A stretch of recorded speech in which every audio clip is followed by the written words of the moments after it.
my dear student, welcome to our digital platform Aravali education. आज मैं आपको class 9th half yearly examination 2024-25 यानी कि कक्षा 9वीं की अर्धवार्षिक परीक्षा 2024-25 यानी कि जो 17 डेट को 17 दिसंबर को जो आपका पेपर हुआ था इंग्लिश सब्जेक्ट का, अंग्रेजी विषय का, उसका कंप्लीट सॉल्यूशन है वो मैं आपको इस क्लास के अंदर बताने वाला हूँ। जो आपका पेपर था जिसके अंदर टोटल नंबर ऑफ क्वेश्चन 19 थे, यानी कि 1 से लेकर के जो 19 क्वेश्चन थे उन क्वेश्चंस का जो कंप्लीट आंसर है वन बाय वन सारे वो मैं इस क्लास के अंदर आपको बताने वाला हूं। So please all the student you are kindly requested please watch the complete video. तो सॉल्यूशन स्टार्ट करने से पहले मेरी आपसे एक रिक्वेस्ट है कि आपने अभी तक हमारे यूट्यूब चैनल अरावली एजुकेशन को सब्सक्राइब नहीं किया है तो सबसे पहले हमारे यूट्यूब चैनल अरावली एजुकेशन को आप एक बार सब्सक्राइब कर लें, वीडियो को लाइक कर दें और दोस्तों के साथ में शेयर कर दें। उसके बाद में मैं आपको इसका कंप्लीट सॉल्यूशन है वो बताने वाला हूँ। आई होप आपने सब्सक्राइब कर दिया होगा, लाइक भी कर दिया होगा और अपने दोस्तों के साथ में शेयर भी कर दिया होगा। तो अब मैं आपको इस क्लास को सॉल्यूशन को बताना स्टार्ट करता हूँ। तो आपका जो इंग्लिश का पेपर था वो 4 सेक्शन के अंदर डिवाइडेड था, यानी कि एक section A, section B, section C और सेक्शन डी, यानी कि 4 सेक्शन में डिवाइडेड था। जिसमें से आपका जो फर्स्ट सेक्शन था वो था आपका सेक्शन ए जो कि रीडिंग सेक्शन था। रीडिंग के अंदर आपका जो पैसेज आता है वो आता है, ठीक है ना। तो आपका जो फर्स्ट सेक्शन था वो रीडिंग सेक्शन था जिसमें क्वेश्चन फर्स्ट था आपका read the following passage carefully and answer the questions given below, यानी कि आप इस पैसेज को आपको ध्यान से पढ़ना था और नीचे जो प्रश्न दिए हैं उनके आंसर आपको देने थे। तो इस तरह से ये आपका एक पैसेज था यहाँ से लेकर के यहाँ तक। मैं इस पैसेज को पढ़ूंगा नहीं, मैं इसके डायरेक्ट सॉल्यूशन पे आपको लेके चलूंगा। आई होप आपने इसको बेटर तरीके से पढ़ लिया होगा। तो मैं इसके सॉल्यूशन आपको बताना बताना स्टार्ट करता हूँ। तो इस पैसेज के अकॉर्डिंग फर्स्ट वाला आपका क्वेश्चन था कि what does the term sustainability primarily means, ठीक है ना। ऑप्शन नंबर ए था आपका consuming resources quickly. Option number B था preserving resources for future generation. और ऑप्शन सी था ignoring the environment. Option D था एक्सपेंडिंग फॉसिल फ्यूल यूज, ठीक है ना। तो इस पैसेज के अकॉर्डिंग इसका जो करेक्ट आंसर था वो था आपका ऑप्शन नंबर बी, यानी कि preserving resources for future generation, यानी कि फ्यूचर की जनरेशन के लिए जो रिसोर्सेज है उनको प्रिजर्व करके रखना, रिजर्व करके रखना। नेक्स्ट आपका क्वेश्चन नंबर 2। इसी पैसेज का क्वेश्चन 2 था आपका which ancient civilization is mentioned as understanding the importance of natural resources. तो इस पैसेज के अंदर वो कौन सी एंशिएंट सिविलाइजेशन है जिसका मेंशन किया गया है, जिसका जिक्र किया गया है understanding the importance of natural resources. जो नेचुरल रिसोर्सेज है उनकी जो नेचुरल रिसोर्सेज है उनकी जो इंपॉर्टेंस क्या है उसकी अंडरस्टैंडिंग के लिए कौन सी जो एंशिएंट सिविलाइजेशन है, जो प्राचीन सभ्यता है जिसको उसका जिक्र किया गया है इस वाले पैसेज के अंदर। तो ऑप्शन ए था आपका रोमन, ऑप्शन बी था ग्रीक, ऑप्शन सी था मेसोपोटामिया और ऑप्शन डी था आपका चाइनीज। तो इसका जो करेक्ट आंसर था वो था आपका option number B, sorry option number C Mesopotamia. Next question third था आपका what are the main threads mentioned in the passage. तो इस पैसेज के अंदर जो मेन थ्रेड्स है वो मेंशन किए गए हैं वो कौन से हैं। तो industrialisation and over population, climate change and pollution, urbanisation and consumerism and war and conflict. तो इसका जो करेक्ट आंसर था वो था आपका ऑप्शन नंबर सी, यानी कि अर्बनाइजेशन एंड कंज्यूमरिज्म। नेक्स्ट था आपका question number 4। According to the passage how can individual contribute to sustainability. Option number A था buying more product. Option number था by using disposal items. Option number C था by conserving electricity and recycling. Option number D था by travelling more. तो इसका जो correct answer था वो था आपका ऑप्शन नंबर सी, यानी कि by conserving electricity and recycling. ये होता है इसका जो करेक्ट आंसर था। क्वेश्चन नंबर 4 फिफ्थ था आपका which gas is primarily responsible for global warming. Option number A था oxygen, option B nitrogen, option C carbon dioxide, option D helium. तो इसका जो करेक्ट आंसर था वो था आपका option number C carbon dioxide. Next question number 6 what are the crucial steps towards sustainability mentioned in the passage. Option number A reducing carbon emissions, option number B increasing deforestation, option number C expanding urban area, option number D using plastics. तो इसका जो correct answer था वो था आपका option number A reducing carbon emissions. Next है आपका question number 7। जो आपका क्वेश्चन नंबर 7 था what is the purpose of reforestation as discussed in the passage. Option number A to increase urbanization, option number B to absorb carbon dioxide, option number C to produce more fossil fuels, option number D to clear land for agriculture. तो seventh question का जो correct answer था वो था आपका option number B to absorb carbon dioxide. Next है question number 8 how can governments support sustainability. तो government है वो सस्टेनेबिलिटी का सपोर्ट कैसे कर सकती है? ऑप्शन नंबर ए था आपका by promoting water wasteful practices. Option number B था आपका by implementing eco friendly policies. और ऑप्शन नंबर सी था by reducing funding for green technology. Option number D था बाय इग्नोरिंग एनवायरमेंट इश्यूज। तो इसका जो करेक्ट आंसर था वो था आपका option number B, implementing eco friendly policies. Next आपका क्वेश्चन नंबर 9 था इसी पैसेज बेस्ड। तो इस पैसेज बेस्ड 9 क्वेश्चन था आपका what is not a part of sustainable living according to the passage. तो इस पैसेज के अकॉर्डिंग जो सस्टेनेबल लिविंग का पार्ट नहीं है वो क्या है? Ensuring access to clean water, या फिर एनकरेजिंग डिफोरेस्टेशन, या फिर प्रमोटिंग रिन्यूएबल एनर्जी, या फिर कंजर्विंग वाटर। तो इसका जो करेक्ट आंसर था वो था आपका option number B, encouraging deforestation. Question number 10 था what does sustainability ultimately aim to create. तो सस्टेनेबिलिटी का अल्टीमेटली एम क्या क्रिएट करना होता है? तो ऑप्शन नंबर ए था आपका कि a fair, healthier and more resilient world. Option number B था a world with more resources for the wealthy. और ऑप्शन नंबर सी था a talks on individual wellbeing only. और ऑप्शन नंबर डी था आपका a society that prioritize economic growth for all. ठीक है ना? तो इसका जो करेक्ट आंसर था वो था आपका option number A, a fairer, healthier and more resilient world. Question number 11 जो कि इसी पैसेज में था what is the meaning of the word conservation as used in the passage. कि इस पैसेज के अंदर जो कंजर्वेशन का वर्ड जिस तरह से यूज हुआ है उसका मतलब क्या होता है, वो आपको इन चार में से सेलेक्ट करना था। ऑप्शन था ए था आपका destruction, option B preservation, option C था आपका एक्सपेंशन, और ऑप्शन नंबर सी डी था आपका नेग्लेक्ट। तो इसका जो करेक्ट आंसर था वो था आपका option number A B, preservation. और question number 12 what does the word emissions mean in the context of the passage. इस पैसेज के कॉन्टेक्स्ट में जो emissions का मतलब क्या है वो आपको बताना था। Substance released into the environment. Option number B था आपका new technologies, option number C था large building in the cities, और ऑप्शन नंबर डी था हाई टेम्परेचर। तो इसका जो करेक्ट आंसर था वो था आपका option number A, substance released into the environment, यानी कि वो सब्सटेंस, वो पदार्थ जो एनवायरनमेंट के अंदर जो रिलीज होते हैं वो। नेक्स्ट आपका इसी सेक्शन ए का क्वेश्चन नंबर 2 था, वो पैसेज था कि read the following passage carefully and answer the question that follows. यानी कि ये भी एक अनसीन पैसेज था और उसके आंसर आपको करने थे। तो इस क्वेश्चन पैसेज के बेस पे कुछ क्वेश्चन थे, उनके आंसर आपको करने थे। तो ये पैसेज आपका यहाँ से था कि रुस्तम एंड शोराब कैम फॉरवर्ड, यहाँ से लेकर के यहाँ तक ये आपका जो एक अनसीन पैसेज था, और इस पर बेस्ड जितने भी क्वेश्चन थे उनका सॉल्यूशन आपको, उसका आंसर आपको देना था। तो इसमें जो फर्स्ट क्वेश्चन है हु वाज द सन सोहराब और Rustam, second question what puzzled Sohrab, और इस तरह से इसके क्वेश्चन थे आपके 6-7 क्वेश्चन। इस पैसेज के अकॉर्डिंग यहाँ पे आपके इसके आंसर है वो मैंने यहाँ लिख दिए हैं, आप इसमें से देख लेना आंसर कैसे लिख क्या है। हु वाज द सन सोहराब और रुस्तम, तो सन सोहराब और रुस्तम यानी कि रुस्तम और सोहराब में से जो सन है वो कौन था? तो इसका आंसर था आपका सोहराब वाज द सन, यानी कि सोहराब है वो सन था। नेक्स्ट पेन चेंज कर लेते, थोड़ा सा दिख नहीं रहा है। नेक्स्ट रहेगा क्वेश्चन 2 था इस पैसेज का व्हाट पजल्ड सोहराब, कि सोहराब ने किस चीज ने सोहराब को पजल्ड कर दिया, कंफ्यूज कर दिया। तो इसका आंसर था आपका the dear name of his father puzzled Sohrab. Question number 3 था आपका why did Rustam bitterly, answer था आपका Rustam had killed his own son Sohrab so that's why, इस तरह से इसके आगे भी था so that's why Rustam he wept bitterly, इसलिए वो फूट फूट कर रो पड़ा। ठीक है ना? नेक्स्ट है क्वेश्चन नंबर 4 इसी पैसेज का था आपका व्हाट डिड सोहराब से टू द ओल्ड वॉरियर। उसने क्या कहा था ओल्ड वॉरियर से? तो आंसर था आपका he told the old warrior that he felt a great love for him. Next आपका इसी पैसेज का जो क्वेश्चन 5 था वो था आपका कि what fell from Sohrab's hands, इसके सोहराब्स के हाथ से क्या गिर गया? तो the spear and the shield from the fell from Sohrab's hand, यानी कि जो स्पीयर जो हो तो वो और सील्ड है वो सोहराब के हाथ से गिर गए। नेक्स्ट क्वेश्चन 6 था कि find the opposite word from the following passage, यानी कि इस पैसेज में से आपको अपोजिट वर्ड ढूंढने थे। हेट, हेट का होता है लव, और ट्रूथ का था आपका लाई। क्वेश्चन नंबर 7 था find the word from the passage which means, ये था इसका a person who fights in the battle, यानी कि एक आदमी या एक इंसान जो युद्ध भूमि के अंदर लड़ता है उसको क्या बोलते हैं? योद्धा, वॉरियर। इसका बी था a weapon with long shaft and pointed tip, यानी कि एक तरह का हथियार जिसकी जो लॉन्ग शेफ्ट होती है और उसकी पॉइंटेड टिप होती है, तो उसको बोलते हैं स्पीयर, यानी कि भाला। जो जेवेलियन होता है उसी को हम बोलते हैं स्पीयर। तो इस तरह से ये पैसेज का आंसर था।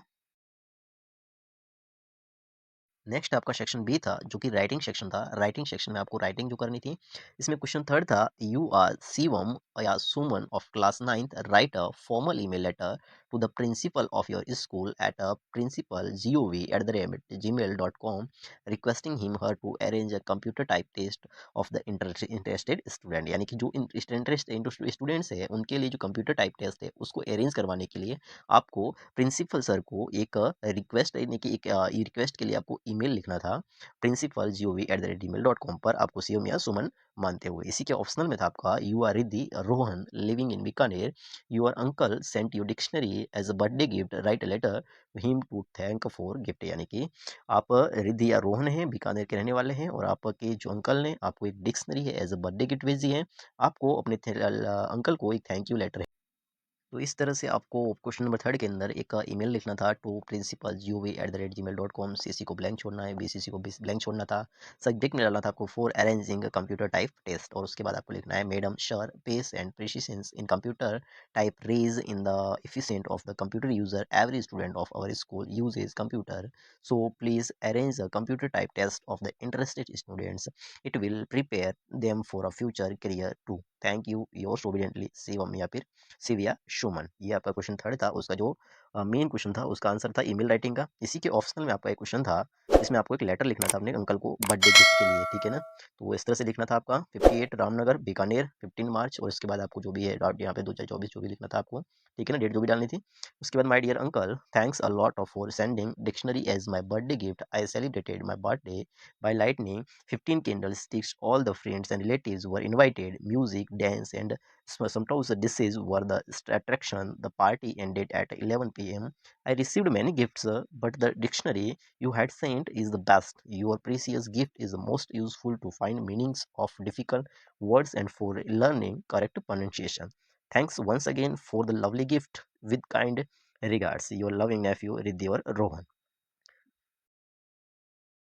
सेक्शन बी का क्वेश्चन नंबर 4 था you are Lavanya Lakshya of class 9th write a speech in 80 to 100 words to be delivered by you on teachers day in your school.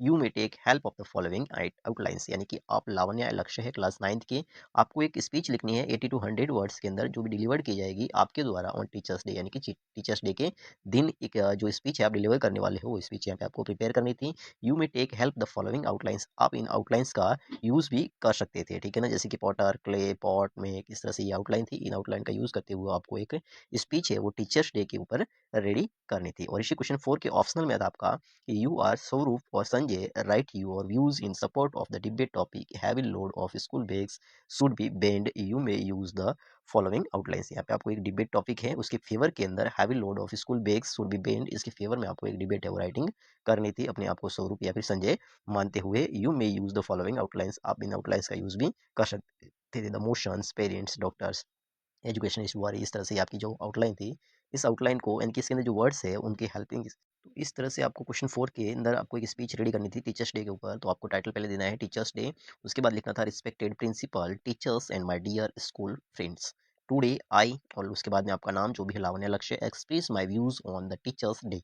A potter moulds the clay into the desired pot. जिस तरह से एक जो Potter होता है जो बर्तन बनाने वाला जो कुम्हार होता है वो अपने डिजायर्ड स्पोर्ट्स के लिए जो क्ले को मोल्ड करता है, इन द सेम वे उसी तरह से a teacher make the student of perfect personality. यानी कि टीचर है वो स्टूडेंट को एक परफेक्ट पर्सनैलिटी बनाता है। सी और ही गाइड्स द स्टूडेंट, वो जो भी है आपका, ठीक है ना, मेल या फीमेल जो भी टीचर है वो गाइड्स करता है स्टूडेंट को। सी और ही एजुकेट्स देम अफेक्शनली, बड़े प्यार से उनको पढ़ाता है एजुकेट करता है। सी और he suggest good books and methods to build up talented, वो टैलेंटेड को बिल्डअप टैलेंट को बिल्डअप करने के लिए जो अच्छी बुक्स है और जो मेथड्स है उनको सजेस्ट करता है। एंड स्किलफुल पर्सन, और एक जो स्किलफुल पर्सन होते हैं वो सजेस्ट करता है। सी और he also helps them to be healthy, और वो उनको स्वस्थ रहने में भी हेल्प करता है। We can not expect a good society without the help of a teacher. यानी कि हम एक टीचर के बिना, टीचर की हेल्प के बिना एक सोसाइटी को अच्छा किया जाए, एक सोसाइटी के अच्छे होने की उम्मीद नहीं कर सकते हैं। Thank you. इस तरह से आपको एक स्पीच देना था। नेक्स्ट इसी के ऑप्शनल में था आपका डिबेट राइटिंग जो कि heavy load of school bag should be bend को लेकर के। तो इसका भी सॉल्यूशन मैं बता देता हूँ आपको। तो इसमें आपको लिखना था कि honourable members of the jury, respected teachers and dear audience, I am Swaroop Sanjay of class 9th of GHS Fagi. I stand here to support the motion. Heavy load of school bags should be banned all over the world. Parents, doctors, educationists are worrying about the weight of bags that children have to carry. They think that schools are providing students training to be coolies in future. It is apparent physical torture for the student. It should completely be banned. Thank you. इस section B का आपका question number 5 था right story with the help of following outlines in 80 to 100 words and assign the title and moral of it. यानी कि आपको इन outlines का use करते हुए 80 to 100 वर्ड्स में आपको एक स्टोरी प्रिपेयर करनी थी, असाइनिंग टाइटल, और इसका टाइटल भी आपको असाइन करना था, एंड मोरल ऑफ इट, और इसका मोरल भी आपको असाइन करना था। तो इस तरह से ये आउटलाइन थी जिसका यूज़ करके, जिसकी हेल्पिंग से आपको एक स्टोरी प्रिपेयर करनी थी। और इसी फिफ्थ क्वेश्चन के जो ऑप्शनल में आपका था वो था कि suppose you are Ripudaman और Radha after passing secondary examination you want to get admission in a city school. So you went to the principal for admissions. Write a dialogue in 80 to 100 words between you and the principal. You may start your dialogue like this. यानी कि आपको रिपु दमनी अभी राधा मानना है, मानते हुए जिसकी after passing secondary examination, 10वीं पास करने के बाद you want to get admission, आप एडमिशन लेना चाहते हैं इन सिटी स्कूल, शहर के स्कूल के अंदर. सो इसलिए you went to the principal, आप प्रिंसिपल सर के पास गए फॉर एडमिशन, एडमिशन के लिए.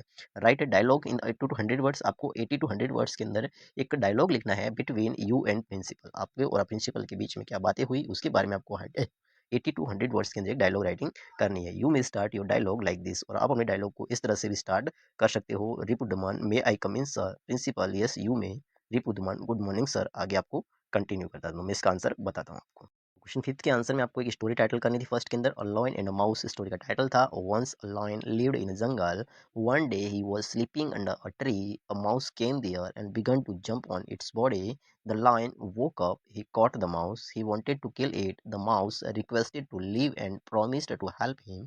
The lion laughed and left the mouse. One day, the lion was caught in a net. The mouse came there and cut the net. The lion was free and happy. और इसका moral आपको suggest करना था कि do good and get good. इस तरह से ये स्टोरी आपको लिखनी थी. इसी के ऑप्शनल में आपका एक डायलॉग राइटिंग था जो कि प्रिंसिपल सर और आपके बीच में था. तो उसको मैं बताता हूँ आपको. रिपुदमन और राधा जो भी आपको लिखना था. May I come in sir, principal yes you may, Ripudaman Radha good morning sir, principal smiling very good morning, Ripudaman Radha sir I can get admission in 11th arts, principal what is your percentage in 10th, Ripudaman Radha 70%, principal yes you can get admission, Ripudaman Radha which optional subject are here, principal English literature psychology and philosophy.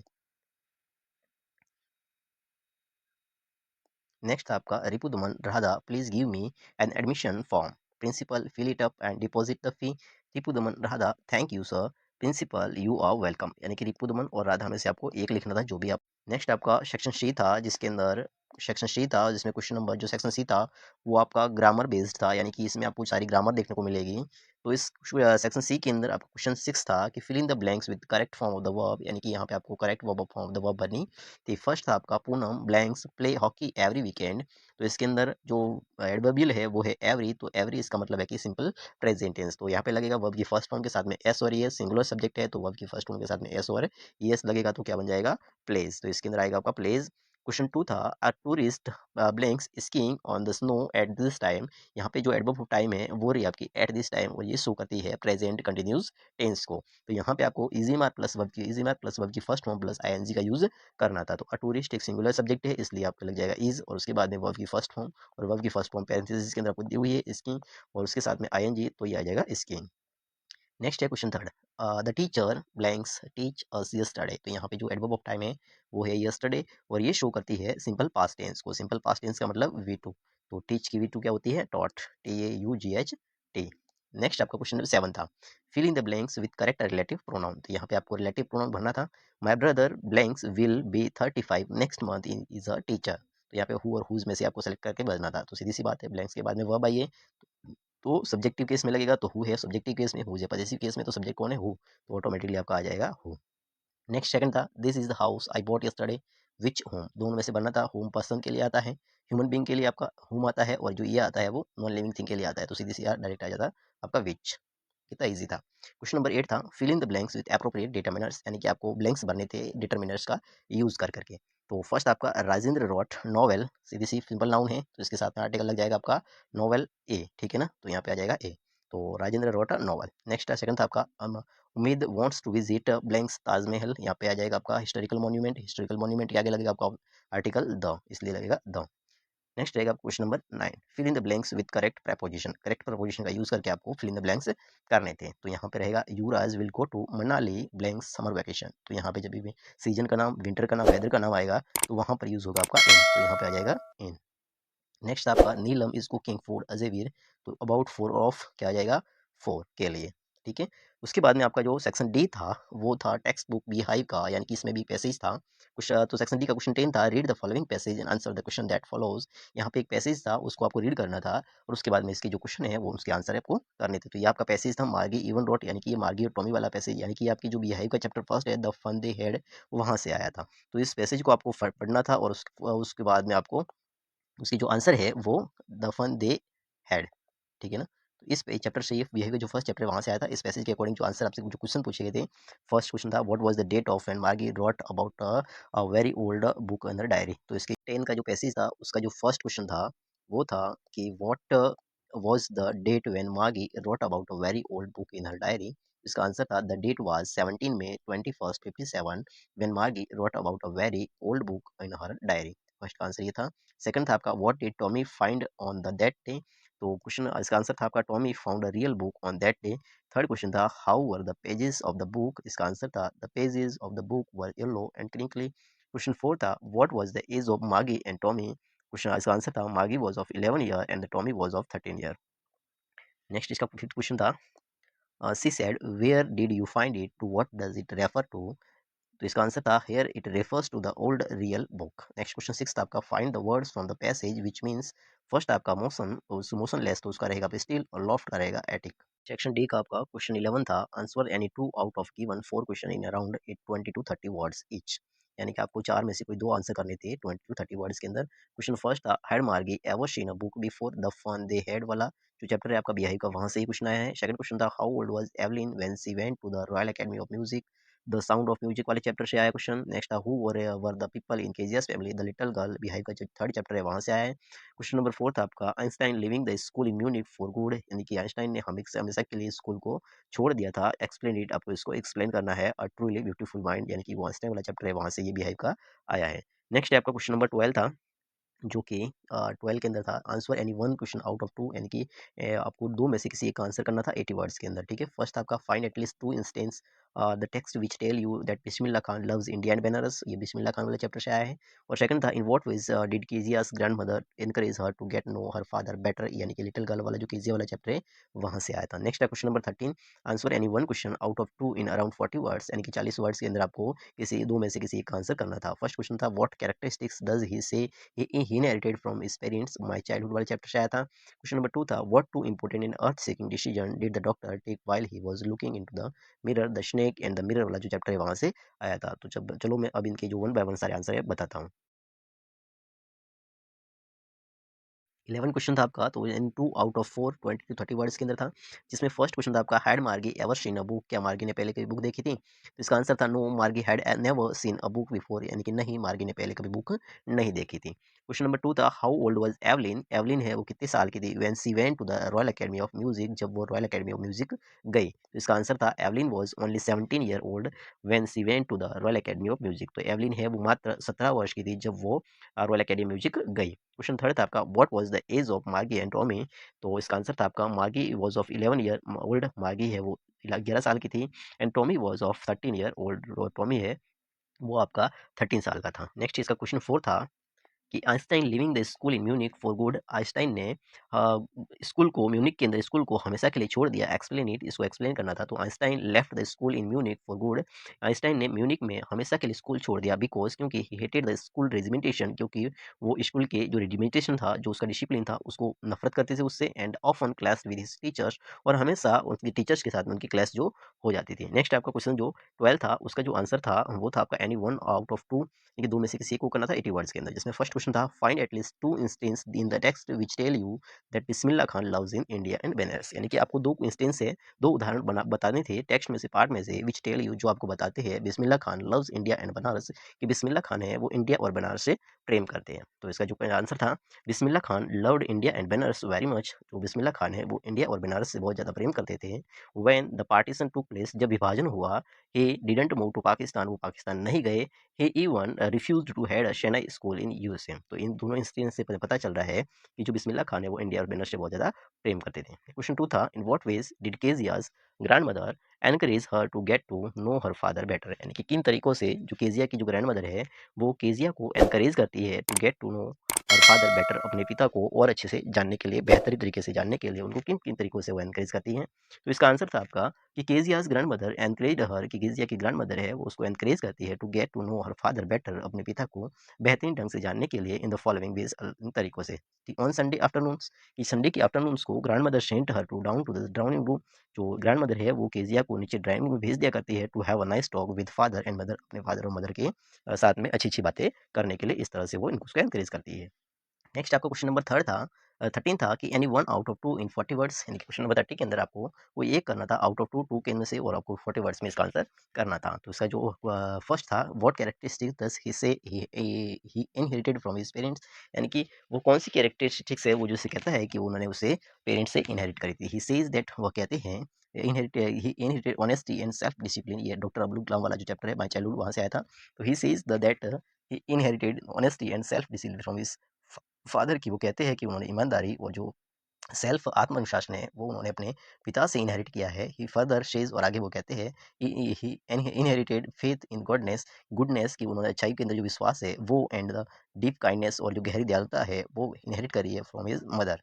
Question 2 था, what two important in earth shaking decision did the doctor, कि कौन से दो महत्वपूर्ण और जो धरती को हिला देने वाले अर्थ शेकिंग डिसीजन है वो डॉक्टर ने लिए take while he was looking into the mirror, जब वो मिरर के अंदर देख रहा था तब। तो इसका जो आंसर था, while he was looking into the mirror, जब वो मिरर के अंदर देख रहा था, the doctor made an important decision to the shave daily and grow a thin moustache look more handsome. तो उसने जो दो एक जो मोस्ट इंपोर्टेंट डिसीजन लिया वो था आपका सेव दिल्ली, कि वो दिल्ली से सेव करनी चाहिए, एंड ग्रो अ थिन माउस्टेच, और उनको एक पतली मूंछ उगानी चाहिए टू लुक मोर हैंडसम, और ज़्यादा सुंदर दिखने के लिए। He made another earth shaking decision, तो उसने दूसरा अर्थ सेकिंग डिसीजन लिया to always keep an attractive smile on his face, कि उसको हमेशा अपने चेहरे पर जो अट्रैक्टिव स्माइल है वो रखनी चाहिए टू लुक मोर हैंडसम, और ज़्यादा हैंडसम दिखने के लिए। सेक्शन डी में क्वेश्चन 14 था जो कि पोएट्री सेक्शन था, जिसमें read the stranger carefully and answer the question given below, कि यहाँ स्ट्रेंजर था उसको आपको पढ़ना था और उसका आंसर करना था। जो फर्स्ट स्ट्रेंजर था वो था विंड कम सॉफ्टली, इस तरह से स्ट्रेंजर था। और इसमें क्वेश्चन फर्स्ट था from which poem this lines have been taken, और क्वेश्चन 2 था what does the poet say to the wind and why, और उसके ऑप्शनल में था आपका every tinkle on the shingle, इस तरह का ये स्ट्रेंजर था। और इसमें क्वेश्चन फर्स्ट था कि write the name of the poem from which about lines have been taken, और सेकंड था what finds in echo in poet's heart. चलो मैं इसका आंसर आपको बताता हूँ। क्वेश्चन 14 था, उसका जो फर्स्ट क्वेश्चन था कि from poem this lines have been taken, तो यानी कि कौन सी कविता से ये जो लाइन है वो ली गई है। तो इसका आंसर था आपका these lines have been taken from the poem wind, यानी कि विंड वाली पोएम से इनको लिया गया है। नेक्स्ट क्वेश्चन नंबर 2 था, व्हाट डज द पोइट से द विंड एंड व्हाई, कवि हवा से क्या कहते हैं और क्यों कहते हैं। तो the poet says to the wind not to break the shutters of the windows and scatter the papers here and there because he had scattered all the things. उसके ऑप्शनल में था आपका write the name of the poem from which these lines have been taken, दूसरा stranger था जिसका first question था और इसका आंसर था these lines have been taken from the poem rain on the roof. और सेकंड क्वेश्चन था आपका what finds an echo in the poet's heart, तो इसका आंसर था आपका the tinkling sound echoes in the poet's heart. Question number 15 था answer any 2 out of 3 questions in about 20 to 30 words, यानी कि तीन में से कोई दो क्वेश्चन करने थे 20 टू 30 वर्ड्स के अंदर। क्वेश्चन फर्स्ट था what does poet like to do when it rains, rain on the roof. उसके बाद चैप्टर से आया था। सेकंड क्वेश्चन था what kind of place is Innisfree, the lake isle of Innisfree वाले चैप्टर से आया था। सॉरी चैप्टर नहीं, पोएम है, वहाँ से आया था। नेक्स्ट थर्ड था आपका how does the would packer gate her food, a legend of Northland वाली पोएम से ये क्वेश्चन आया था। नेक्स्ट क्वेश्चन नंबर 16 था answer any one question out of two, यानी कि दो में से किसी एक का आंसर करना था 60 टू 80 वर्ड्स में। फर्स्ट क्वेश्चन था आपका where does the traveller find himself, कि उस ट्रेवलर ने अपने आप को कहाँ पाया। What problem does he face, उसने कौन सी प्रॉब्लम में फेस करी, यानी कि अब जो the road not taken first वाली पोएम है वहां से ही आया था। सेकंड क्वेश्चन था आपका write the message of the poem wind in your words, आपके शब्दों के अंदर आपके वर्ड्स में जो विंड वाली पोएम है उसके मैसेज को लिखना था। उसके बाद ये मोमेंट सप्लीमेंट्री बुक थी, उसके अंदर से क्वेश्चन नंबर 17 था कि answer any one question out of two in about 60 to 80 words, यानी कि किसी दो में से एक का आंसर करना था 60 टू 80 वर्ड्स में, जिसमें फर्स्ट क्वेश्चन था what are the things the child sees on his way to fair, why does he lag behind, the lost child वाले चैप्टर से है। क्वेश्चन 2 था how does Toto take a bath, where has he learn to this, how does Toto almost boil himself alive, the adventures of Toto वाले chapter से है। Question 18 था आपका answer any two question in about 40 to 60 words. Question first था आपका how does Toto come to grandfather's private zoo, the adventures of Toto वाले question से आया है। क्वेश्चन 2 था आपका who was Iswaran, Iswaran the story teller वाले से आया है। क्वेश्चन 3 था आपका why does the disciple decided to stay in the kingdom of fools, in the kingdom of fools वाले चैप्टर से आया था। क्वेश्चन 4 था आपका who was happy prince, the happy prince वाले चैप्टर से आया था। तो चलो मैं इसके वन बाय वन सारे आंसर आपको करवाता हूँ। क्वेश्चन 15 था यानी 2 out of 3 in 20 to 30 words के अंदर आपको देना था, 2 में से किसी एक का आंसर करना था, यानी सॉरी 3 में से किसी 2 का आंसर करना था 20 टू 30 वर्ड्स के अंदर, जिसमें फर्स्ट क्वेश्चन था what does the poet like to do when it rains, जब बारिश होती है तब कवि पोएट को क्या करना पसंद है, ठीक है ना। तो आंसर था इसका when rains comes the poet likes to lie on a cushion bed in the his cottage, he wants to listen the pattering sound of the rain softly falling on the tiles of the roof. Question 2 था what kind of place is Innisfree, यानी कि Innisfree है वो किस तरह की जगह है। इसका आंसर था Innisfree is a lake island, it is simple natural place full of beauty and peace. Question third था how does the woodpecker get her food, इसका आंसर था आपका the woodpecker gets her food by boring into dry hard wood of the trees, ठीक है ना। जो question 16 था उसमें आपको आंसर करना था, फर्स्ट क्वेश्चन था where does the traveller find himself, what problem does he face, इसका आंसर था the traveller finds himself in a yellow wood from where the two roads diverse, he faces the problems of decision making. He is supposed to choose the road of traveling further. Question second tha, write the message of the poem Wind in your words. The message, central idea of the poem is this that in life even everyone has to face hardship and challenges. If one is weak, these will curse her or him. If one is strong and firm, these will make him or her flourish. ठीक है ना। उसके बाद आपका जो question जो 17 था जो कि मूवमेंट से आए थे क्वेश्चन इसके अंदर से, क्वेश्चन फर्स्ट था आपका यानी 1 out of 2 in 60 to 80 words, यानी कि दो में से किसी एक को करना था। ये आपकी जो सप्लीमेंट्री बुक मूवमेंट है वहां से थे। फर्स्ट क्वेश्चन था what are the things the child sees on his way to the fair, why does he lag behind, तो ये वाला लॉस्ट चाइल्ड वाले चैप्टर से आया था। इसका आंसर था आपका on his way to the fair the child sees toys balloons of the different colours a garland of gulmohar a swing and a snake charmer playing the flute, he gets attracted to all these things so he lags behind, ठीक है ना। सो ही lag behind, ठीक है। Question 2 था आपका how does Toto take a bath, यानी कि Toto है वो कैसे नहाता था, where has he learn to do this, और उसने ऐसा करना कहाँ सीखा। How does Toto almost boil himself alive, यानी कि टोटो ने लगभग अपने आप को जिंदा आधा उबाल दिया था कैसे, ठीक है ना। Toto takes bath as the writer takes his bath, he first checks the temperature of the water by hand, then puts his first foot and then the other on until he is the water up to the neck, ठीक है ना। Then he takes a soft cake his hand and feet and rubs it all over। Question 18 था कि यानी 2 out of 4 in 40 to 60 words, यानी कि 4 में से किसी एक को करना था 40 टू 60 वर्ड्स के अंदर, जैसे फर्स्ट क्वेश्चन था how does Toto come to grandfather's private zoo, answer था आपका grandfather sees Toto a pretty baby monkey with a tonga driver who keeps it tied to a feeding trough, the monkey looks so out of place that grandfather decide to make him a part of his private zoo, grandfather buys it from 3 rupees, thus Toto comes 3 rupees नहीं आएगा, ठीक है ना, 5 rupees, sorry 5 rupees. Question 2 था आपका who was Iswaran, answer रहेगा Iswaran was the cook of Mahendra, he would follow him uncomplainingly whenever wherever he was posted, he would cook for him wash his clothes and chat away with him. Question third था आपका why does the disciple decided to stay in the kingdom of fools, is it a good idea, तो answer था disciple decided to stay in the kingdom of fools because of his love for cheap and good foods there. It is not a good idea. It is dangerous to live with fools. Next question था who was Happy Prince? Happy Prince कौन था? The Happy Prince was a beautiful statue. He was covered with gold and he had sapphires for eyes and a ruby in his sword. आपका था 19 question choose the correct answer of the following questions, and first question था आपका who is the author of the lesson the happy Prince, कि happy Prince का writer कौन है। Option first था आपका आर के लक्ष्मणन, ऑप्शन बी था ऑस्कर वाइल्ड, ऑप्शन सी था रस्किन बॉन्ड और ऑप्शन सी था आपका डी था आपका मुल्कराज आनंद। तो इसका जो करेक्ट आंसर था वो था आपका option number B Oscar Wilde. Question number 2 था how much money does grandfather pay for Toto, तो ग्रैंडफादर ने टोटो के लिए कितने पैसे पे किए थे, तो ऑप्शन नंबर ए था 2 rupees, option number B 3 rupees और option number C 4 rupees, option number D 5 rupees. तो इसका जो करेक्ट आंसर था वो था आपका option number D 5 rupees. Option number question number 3 था आपका Iswaran was fond of reading, option Iswaran है वो पढ़ने का शौकीन था, क्या चीज science and fiction. Option number B था आपका religious books, option number D था dramatic books dramatic works, option number D था suspenses and the surprise ending, और इसका जो करेक्ट आंसर था वो था आपका ऑप्शन नंबर डी यानी कि suspenses and surprising ending. Question number 4 था where was the little swallow going to, option number A था पेरिस लंदन जापान इजिप्ट, तो शेलो कहाँ जा रही थी इजिप्ट के अंदर। तो इस तरह से मैंने आपका जो इंग्लिश का पेपर हुआ था उसके सारे आंसर है मैंने बता दिए। आई होप आपने इसको अच्छे से लिख भी दिया होगा। ऐसे ही दूसरी पेपर्स के सॉल्यूशन के आप चाहते हो तो नीचे कमेंट ऑप्शन में कमेंट सेक्शन में मुझे ज़रूर बताएं कि आपको कौन से स्पेशल सब्जेक्ट का जो सॉल्यूशन है वो चाहिए, तो मैं आपको जल्दी ही उसको भी डाल दूंगा। से आपकी सॉल्यूशन की क्लास है वो एंड हो जाती है। वीडियो देखने के लिए